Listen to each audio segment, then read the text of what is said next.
Three men solved the same problem. Two of them won the Nobel Prize. The third, the one who actually proved the other two were right, got nothing.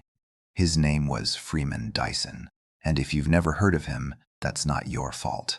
Because the Nobel Prize has a rule, a simple rule, a rule that kept one of the most brilliant physicists of the 20th century from ever receiving the recognition he deserved. Maximum 3 winners per prize. That's it. That's the rule that changed everything. But let me show you what actually happened. Because this isn't just about a prize. This is about how we decide who gets remembered and who gets forgotten. About how genius sometimes hides in the spaces between other people's breakthroughs. About how the person who sees that two different truths are actually the same truth doesn't always get the credit. Let me take you back to 1948. Physics is broken. Not kind of broken, completely broken. Quantum mechanics works. Relativity works. But when you try to combine them, when you try to describe how light and electrons actually interact, the math gives you infinity, not a big number. Infinity, which in physics means your theory is wrong. Every calculation ends in nonsense. Every prediction is meaningless. The equations that are supposed to describe reality are producing garbage, and the smartest physicists in the world are stuck. Then two men, working independently, find solutions. Richard Feynman in America, Julian Schwinger also in America. They solve the problem. They figure out how to make the infinities cancel out, how to get real, testable predictions from quantum electrodynamics. But here's the thing. Their solutions look completely different. Feynman's approach is visual, intuitive. He draws these simple diagrams, little pictures showing particles interacting. An electron here, a photon there, they meet, they scatter. His diagrams are beautiful, childlike almost. Anyone can understand them at a glance. Schwinger's approach is the opposite. Pure mathematics, dense equations, pages and pages of formal calculations. Rigorous, precise, impossible to understand unless you're a specialist. And when they present their work, people are confused. Feynman says his diagrams give the right answer. Schwinner says his equations give the right answer. And the answers match. They get the same predictions, the same experimental results. But how? How can a simple picture and a complex equation be describing the same physics? They can't both be right, can they? This is where Freeman Dyson enters. He's 24 years old, fresh out of graduate school, not famous. Not established, just a young physicist trying to understand what these two giants have discovered. And he sees something no one else sees. He sees that Feynman and Schwinger aren't doing different things. They're doing the same thing in different languages. Think about that for a second. Two completely different mathematical approaches. One visual and intuitive, one formal and rigorous. And Dyson realizes they're equivalent. They're two ways of saying the same truth. This should break your brain. Because proving this isn't easy. It's not obvious. It requires understanding both approaches at a level deeper than their creators understood them. Dyson spends months working through the mathematics, translating Feynman's pictures into equations, translating Schwinger's equations into physical meaning, building bridges between intuition and formalism. And in 1949, he publishes his proof. He shows, rigorously, mathematically, that Feynman's diagrams and Schwinger's equations are different representations of the same underlying physics, that you can start with one approach and derive the other, that they're not competing theories, they're unified. This is the breakthrough.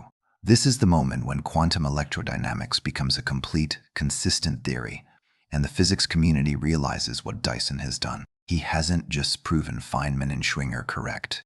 He's created the framework that makes their work usable, teachable, universal.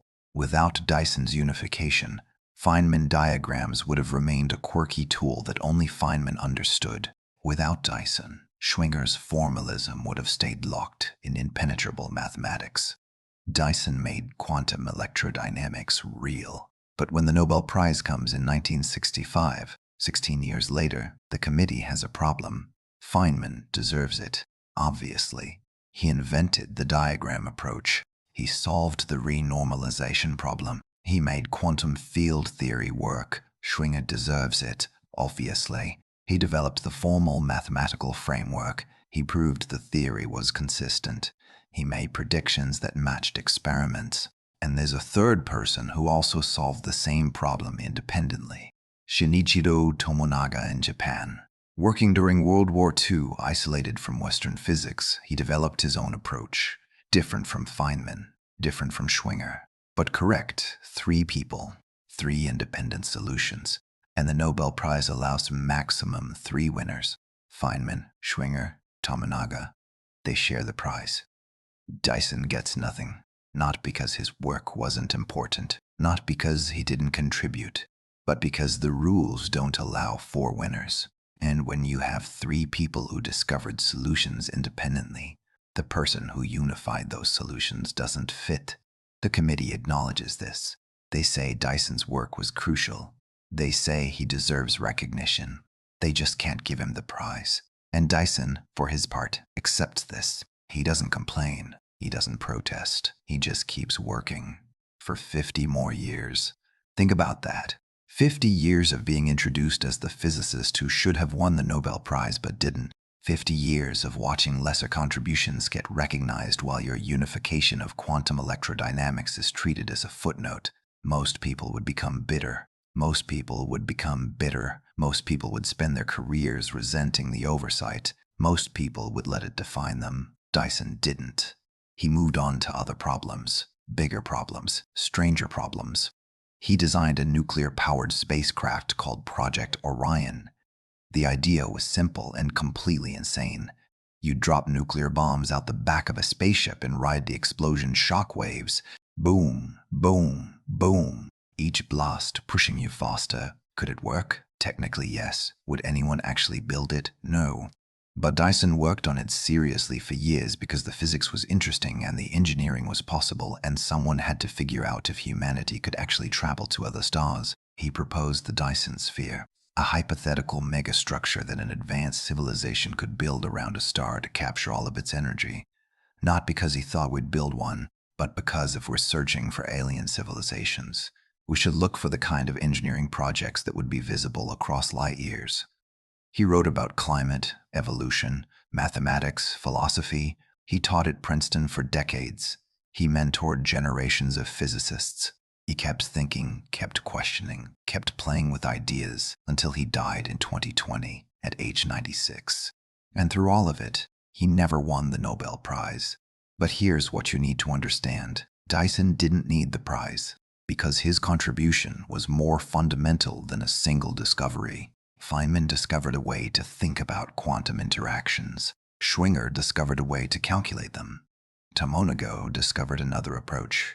Dyson discovered that they were all describing the same reality. And that insight, that unification, that ability to see the deep structure beneath apparently different approaches, that's a different kind of genius. It's not the genius of discovery, it's the genius of understanding. And understanding doesn't always get prizes. Because prizes reward firsts. First to discover, first to invent, first to prove. But Dyson wasn't first. He was deeper. He saw what the discoverers themselves didn't see, that their different approaches were windows into the same truth, that physics doesn't care how you describe it. That reality is consistent even when our descriptions of it look completely different. This is the genius we overlook. The genius of synthesis, of unification, of seeing patterns that connect apparently unrelated ideas, and we overlook it because our system is designed to celebrate discovery, not understanding, innovation, not integration, the new, not the true. But here's what actually matters in physics. Here's what lasts. Feynman's diagrams are still used today. Every undergraduate physics student learns them. Every working physicist uses them. They're fundamental tools. And the reason they work, the reason they're rigorous, the reason we can trust them, is because Dyson proved they're mathematically equivalent to the formal quantum field theory. Without Dyson's unification, Feynman diagrams would be clever tricks. With it, they're a complete description of reality.